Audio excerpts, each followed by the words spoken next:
It's the Real News Network. I'm Sharmini Pires coming to you from Baltimore. The International Monetary Fund, the IMF, it imposes hundreds, if not thousands, of structural adjustment plans on developing countries around the world. SAPs, as they are known, are imposed when lenders want security that they will be paid back. This allows developing countries to receive bailout loans from, say, the IMF only if they accept a series of reforms dictated by the IMF economists. A new paper by the Political Economy Research Institute titled "How Structural Adjustment Programs Impact Bureaucratic Quality in Developing Countries" discusses how these programs undermine the ability of governments in developing countries to properly govern. One of the co-authors of the study, Lawrence King, joins us today to discuss the report. Lawrence is a sociologist and a professor of economics at the University of Massachusetts Amherst. I thank you so much for joining us today, Lawrence. Thank you for having me. So, Lawrence, let's start off by why you were pursuing this question of how structural adjustment policies affect the bureaucratic decision-making. Very often, poverty in developing countries is blamed on corrupt governments. And what we believed was that many of the policies these governments are forced to implement in order to receive loans from the International Monetary Fund or other international financial institutions actually were counterproductive and actually increased corruption. Lawrence, give us some examples of what structural adjustment programs include. Are they the same as austerity, say, imposed on Greece by the European Commission or the Troika? Yes, very much so. Part of the Troika is the IMF. So these are policies that can cover literally any facet of the economy. And they almost always, not always, but almost always seek to privatize assets and to liberalize markets and to reduce inflation. Often they don't work, but so some examples would be in Georgia in 1996, the IMF, quote, asked Georgia to, quote, reduce the number of ministries and committees. In Bulgaria, they were asked to submit amendments to the labor code to make hiring, firing, and working hours more flexible. In Moldova, they were asked to cut 4,000 jobs from the state budget that were paid for by the state budget, et cetera, et cetera. Eliminate tariffs, privatize particular industries. These are all examples of structural adjustment programs. Now, I imagine this also interferes with democratic processes within a country. I mean, it's one thing if a government or a ruling party decides to adopt these policies and they go through the process of a decision-making process within the country. But these decisions are actually imposed upon these countries by external forces. So interfering with the democratic processes of the country. Did you factor that in your assessment? Well, absolutely. They very much have nothing to do with democracy in these countries. The IMF itself is governed by the rich countries, and they very much are responding to pressures from the largest corporations in those countries. So it very much is curtailing democracy in these countries, and most of these policies would not be able to be implemented through a democratic process. Now, in this paper, you decided to apply the world systems theory of Immanuel Wallerstein together with Max Weber's theory of state bureaucracy. Now, this is an unusual mix. Why did you choose to use these theorists to do your analysis? Well, Wallerstein, the gist of Wallerstein is that the rich countries take advantage of poor countries. There's lots of details that are probably uninteresting to people watching this network, getting news from them. But that's the idea that the rich countries are rich because the poor countries are poor. Um, so Well, there's an that's a important. very, very important theory to factor in.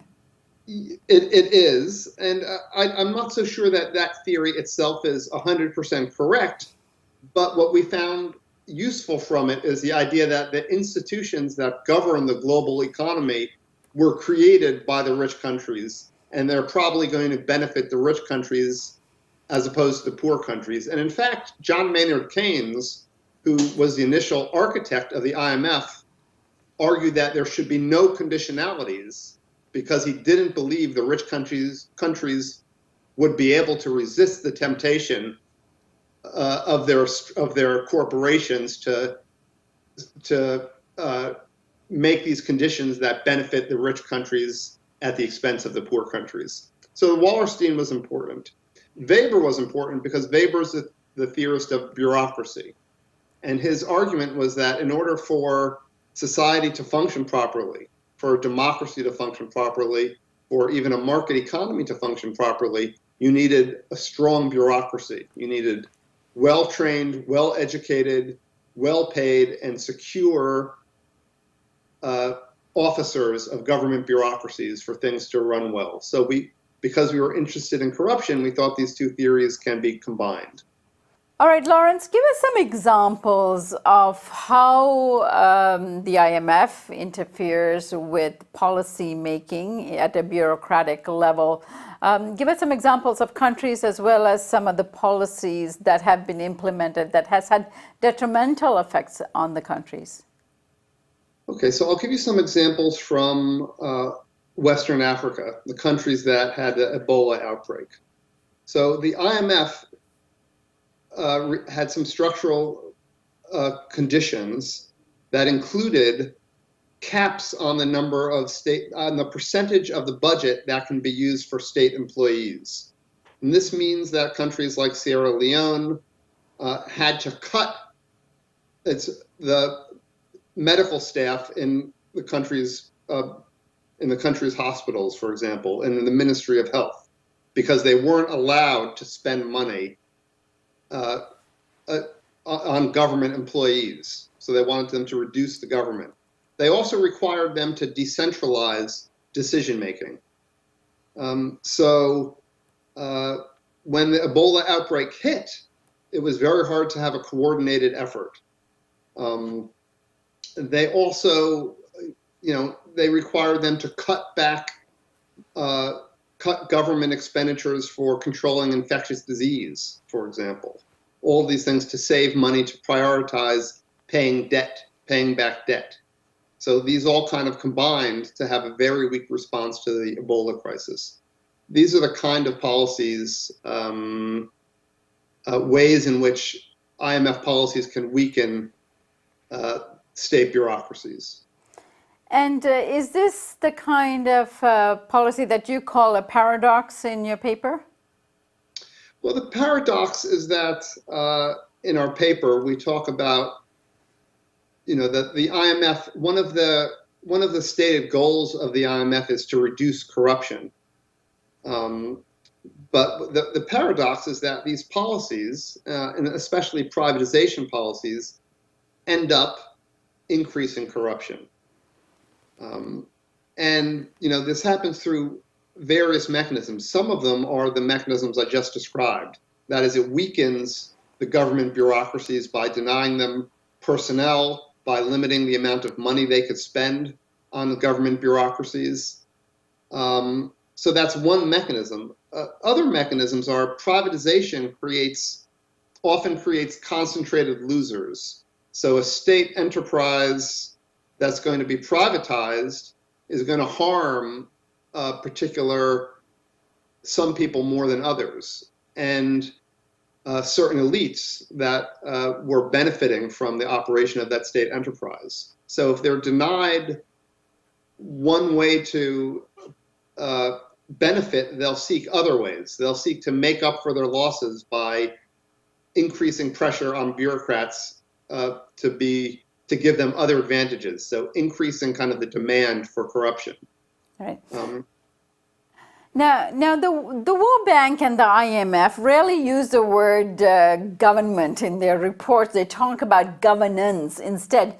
Where does state bureaucracy stand between government and governance? So governance is a very slippery word. I've seen one article which describes 17 different uses of the term governance. In its most general sense, it kind of refers to how power is exercised. In practice, what the IMF and the World Bank when they say governance is less corruption. So good. They don't usually just use governance. They usually use the term good governance, and this they refer to as less corruption. But another meaning of good governance for them is less interference in the free market. Is basically they mean by good governance they mean more scope of activity for private enterprise and private economic actors. So they conflate lack of corruption with market fundamentalism by using this term good governance. So it's very tricky. Bureaucracy, according to Weber, in order to have well-functioning, like I said, democracy or well-functioning markets, you actually need a strong bureaucracy. You need the rule of law, you need regulation of markets in order for them to function properly. So in the view of the IMF and the World Bank, they kind of see a zero-sum relationship between the market and between the state. Whereas with Weber, so they say that in order to have a well-functioning market economy, you have to eliminate the role of the state and make it smaller and smaller. What Weber says is actually the opposite. In order to have a well-functioning market economy, you need a well-functioning state with well-trained, well-compensated, and secure state officials. So the use of the term good governance allows the IMF to conflate corruption with free market, with the absence of free market policies, when our paper provides evidence that it's the opposite. Actually, free market policies empirically seem to worsen corruption to the extent we can measure these things. So, Lawrence, you're implying here that the rules of the structural adjustment policies desired or required by the IMF actually had an opposite effect. Why was that? Well, it had an opposite effect of their stated purpose. I think because the reason it is this comes back to this relationship between states and markets. The IMF has this theory that the more state you have means the less market you have. So of course, if that's your theory, if you want to have a thriving market economy, you need to eliminate the state. The Weberian perspective is that in order to have well-functioning markets, you need strong, well-functioning states. That they're not zero-sum; they actually go together. So if that's your theory, then weakening the state is going to have the inevitable consequence of having a less well-functioning market and increasing corruption. All right, Lawrence, that is very interesting. And for those who want to read the paper, we will put a link to it just below the player. And I thank you so much for joining us today and trying to explain some of your findings here in plain language. Thank you. My pleasure. Thank you very much. And thank you for joining us here on the Real News Network.